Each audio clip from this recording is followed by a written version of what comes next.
Hola, yo soy Rubén y esto es Montevideo Tarot y vamos a ver, a repasar la vida de Edward Alexander Crowley, el famoso mago inglés eh, que daría, pondría en el tapete la magia ceremonial inglesa. Alistair nace, Edward Alexander Crowley nace el 2 de octubre de 1875 en Royal Leamington Spa, un lugar casi en el centro de Inglaterra.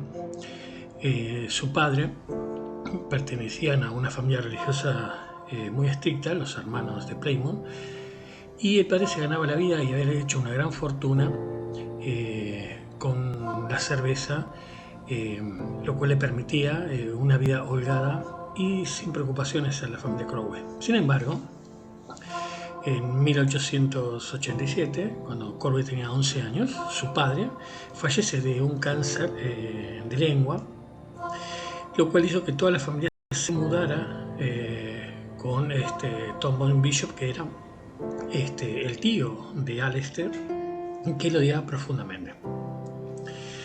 Para 1895, Alistair ya se encontraba en condiciones de ingresar a la universidad, y en este caso lo fue en el Trinity College de Cambridge, uno de los más prestigiosos colegios de Inglaterra, previo por supuesto a pasar por colegios privados, en fin, ¿no? Era de familia pudiente y se podía permitir ese tipo de gastos, ¿no? Es aquí cuando un joven que de pronto se ve libre del control de su familia empieza a explorar variados intereses, ya que era escritor, dramaturgo, era un hombre de múltiples intereses, ¿no? Es por ese tiempo que él cambia su nombre, Alexander, por la forma gaela Alistair, y también es ahí cuando empieza a concurrir a diferentes grupos de templos esotéricos que lo iniciarían en lo que es el conocimiento oculto, ¿no? Es por ese entonces que entra en la Orden Hermética del Alba Dorada, donde luego de escalar rápidamente choca con algunos de los miembros más antiguos y poco convencido abandona la orden y crea una organización ocultista llamada Astrum Argentum, AA, llegado así también ser la cabeza visible, por decirlo de alguna manera, del Ordo Templi Orientis, y su famosa ley del telema. Es aquí la ley del telema va a tener importancia crítica en el correr de sus años, ya que la ley dice lo primero haz tu voluntad. Años después, Alistair Crowley le agregaría un par de normas, le agregaría al lema un par de aportes de su propia pluma, ¿no? Es aquí cuando se va, una vez que se recibe, se retira a Escocia, ahí se hace llamar Laird, y su nombre ocultista que fue reconocido como Baphomet. También se hacía llamar la Bestia cuando estaba en el Amanecer Dorado, apodo que le había puesto su propia madre porque era un muchacho particularmente díscolo y complicado. Él empezó a escribir a los 23 años, tiene una bibliografía impresionante, lo cual incluye varios ensayos, infinidad de libros esotéricos. Y cuando él crea el oro, hace su propio emblema, que es este de acá.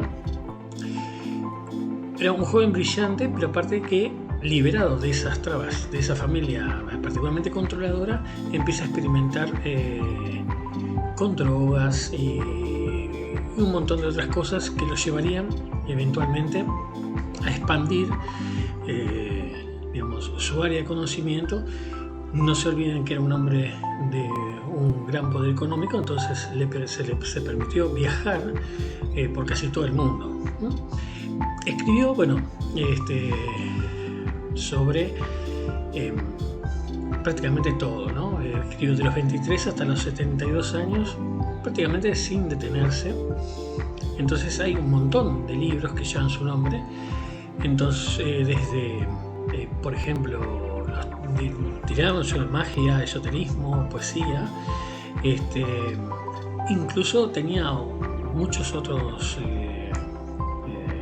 actividades, ¿no? Era montañista, era un tipo que se fue a la primera expedición del K2, y bueno, le pasó un montón de cosas, incluso padeció ceguera, casi se muere asfixiado en África, tratando de escalar el Kanganchunga, que es un monte muy alto de África, en 1905. Era jerecista, se dedicaba a la caza, al piragüismo, no tenía problemas de dinero. Viajó por el mundo, residió en Londres, en París, Nueva York, China, en Argentina, Suiza, España. Una peculiaridad de Aleister Crowley era su interés de tratar de desenmascarar quién había sido el de Jack el Destripador, donde sus teorías eran variopintas. Es en este momento que él conoce a Frida Hallis. Frida Hallis era la esposa de Sir Percy Hallis, miembro del Congreso de Inglaterra, ¿no? Con ella, de la mano de ella, crea la baraja de Crowley, ¿no? Y la indexa a su libro de Thoth. Estas cartas en particular son unas obras de arte impresionantes. Él se codeaba con mucha gente del ambiente artístico, y Harris pintaba muy pero muy bien, y se nota una clara influencia del principio del siglo. Acá lo vemos con ella caminando por Londres. Sus ilustraciones recuerdan a pintores contemporáneos ingleses. La profusión de sus imágenes, él le agrega algunas cosas al tarot, le agrega otras cartas, otras explicaciones, y empieza a meterse en el misticismo exótico sobre la parte del tantra, en fin, y ahí es en este momento, en 1900 y algo, 1940, que larga este libro que es fundamental, y que llevaría, y que si bien estaba inspirado en las órdenes de la Aurora Dorada, él nunca le dio mucha bolilla. Resulta que él estaba de luna de miel en Egipto, en el Cairo, cuando recibió aparentemente la mediunidad, o sea, a través de la mente escribe las nuevas leyes del telema, y le agrega, a lo haz de voluntad, le agrega, haz lo que tú quieras, solo sea toda tu ley, y el amor es la ley, amor bajo voluntad. Esta idea de Aleister Crowley, de la liberación total, es la impronta que lo lleva a ser un personaje muy controvertido en algunos aspectos de su época, ¿no? ¿Por qué? Porque era un tipo que la ley de telema en sí lo que hacía era que uno podía hacer todo lo que quiera mientras no afectara a los demás.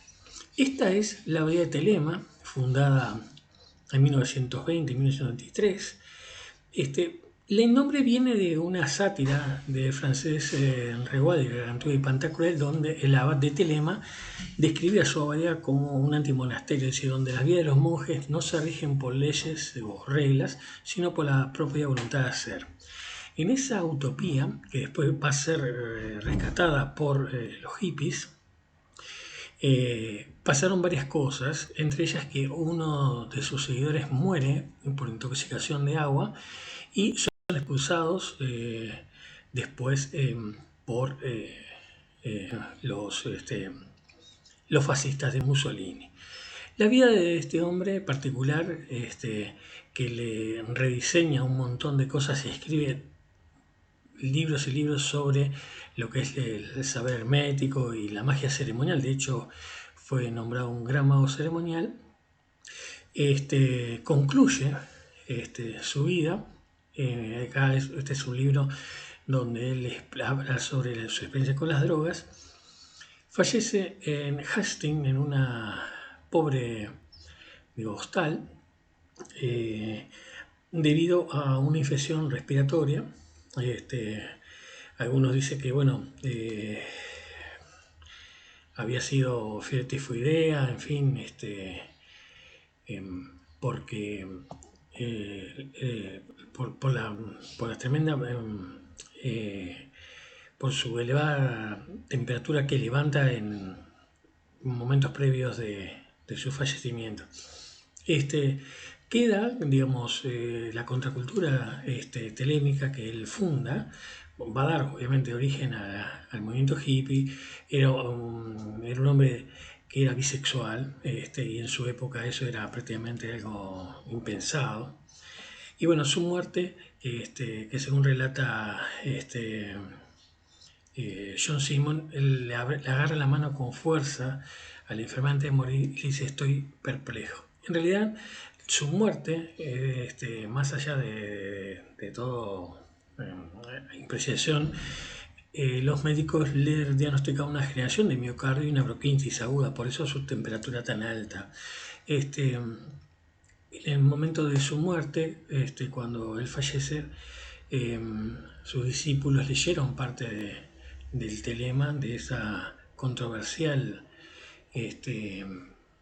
orientación que él brinda en el libro de Todd, pero su impacto en la historia de lo que es el esoterismo y el ocultismo es muy grande. Su implicación en varias de las grandes templos de orientación pseudomasónica. Y hay un hecho interesante, por ejemplo, J.K. Rowling, cuando escribe Harry Potter, muchos de los nombres que utiliza son sacados de las latinizaciones de los nombres que usaban esos hombres de estas sociedades secretas. Él admiraba mucho a Lipas Levi, tenía una admiración muy grande por él, y en varios de sus libros hay un intento de ampliar digamos, los dichos de Levi, pero eran muy diferentes. Levi era un hombre que trataba de ser, de hecho era un ordenado, él no. Sus concepciones del amor libre estaban o bien horrorizados a Lipas Levi, sin duda, pero tenían un punto en común, era en el concepto de la magia ceremonial, de los símbolos que usaban para los diferentes puntos de invocación, en fin. En su tiempo y hasta hoy en día sigue generando polémica. Era uno de los personajes en la tapa del disco de los Beatles. Bueno, Ozzy Osbourne escribió sobre él, de hecho lo inspiró para varios de sus temas musicales.